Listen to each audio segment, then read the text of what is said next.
la glace au citron. Il a de l'énergie, Lucas, du dynamisme, des idées, un brin de charme, et attend non loin à l'entrée du stade l'arrivée des joueuses et du public. Il sait que pour une rencontre féminine, le public est assez dispersé. Il pourrait être ailleurs d'ailleurs, mais il a autre chose en tête. Lucas est amoureux.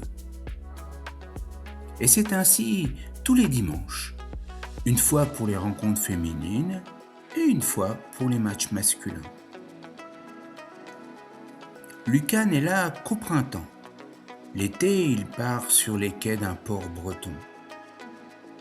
Alors il est posé là sur le trottoir, nonchalant et souriant. Le soleil commence à tourner sur sa charrette à glace et il bouge légèrement le parasol. Il sait qu'elle va à nouveau ralentir, hésiter devant la charrette, faire semblant de chercher dans son sac, le regarder furtivement. Il sait qu'il lui lancera un élo sensuel. Lucas devine que c'est à lui de faire le pas et d'oser lui proposer un baiser furtif. Il apprend aussi la patience, l'attente. Il apprend aussi l'amour du goût et l'application du produit de qualité.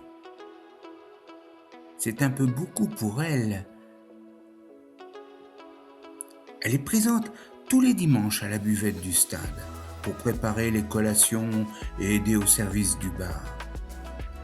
Elle coach aussi une petite équipe de 8.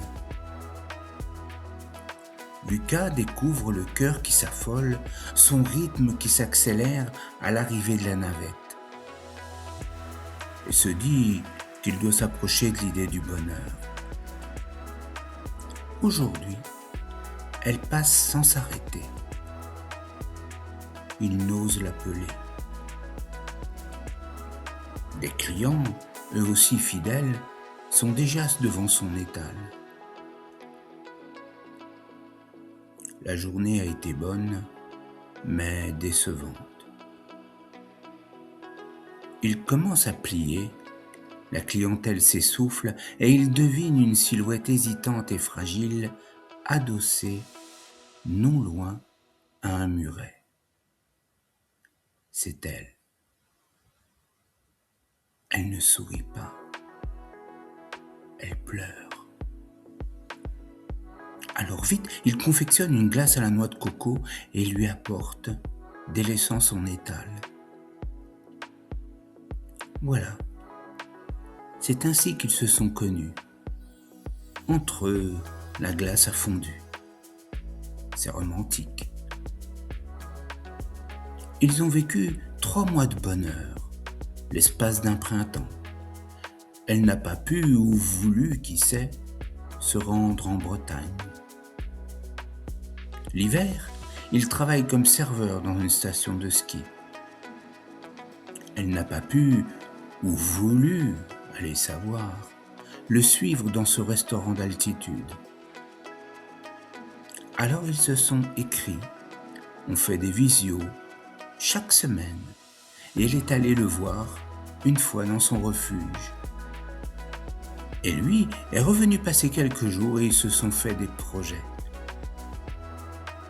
Des projets de glace à la noix de coco, mais réellement, là-bas, sur une île, où dans 2 ans, Lucas héritera d'une petite case avec un grand jardin. Un grand jardin plein de cocotiers. Une matière première à portée de Gaulle et surtout gratuite. Elle est emballée et s'occupera de la commercialisation, car c'est un peu son métier. Le printemps suivant, le petit ange famélique et attendrissant s'apprête à sortir du stade. Lucas patiente devant sa moto glaciaire vide. Oui, vide. Un pied négligemment posé sur une des 2 roues arrière. Elle n'est plus au bar. Elle est joueuse de l'équipe première maintenant. Elle sort de sa douche, les cheveux encore collés et les yeux brillants. Une autre joueuse est à son bras. Pas n'importe quelle joueuse, la vedette de l'équipe. Elles échangent un baiser.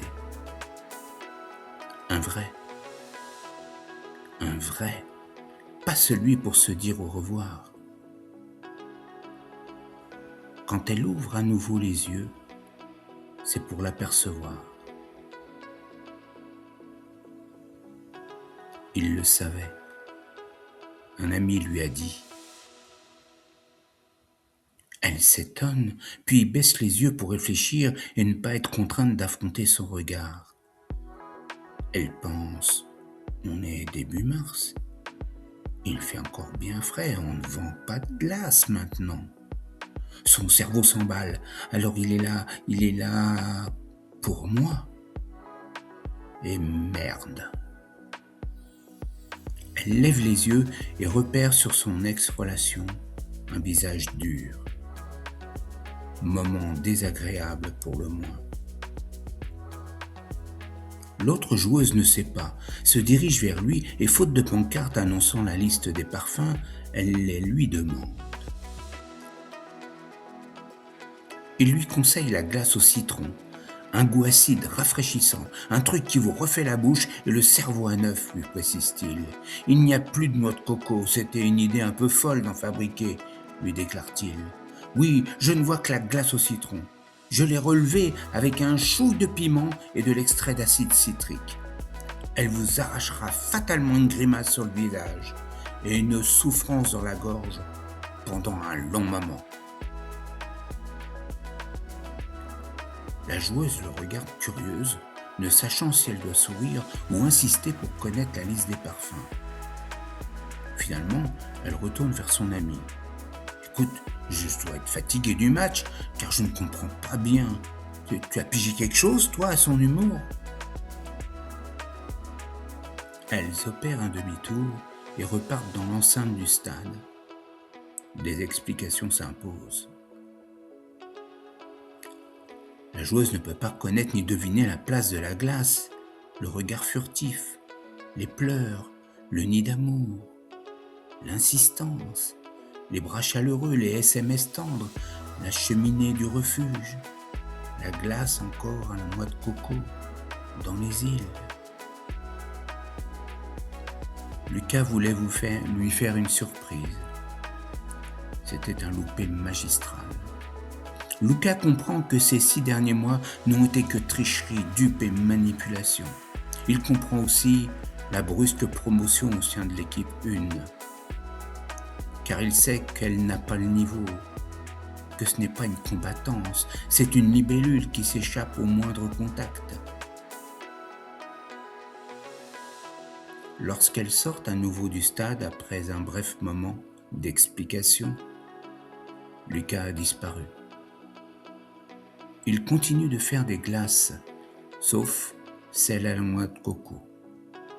Celle au citron est, paraît-il, délicieuse. Et vous, qu'en pensez foot ?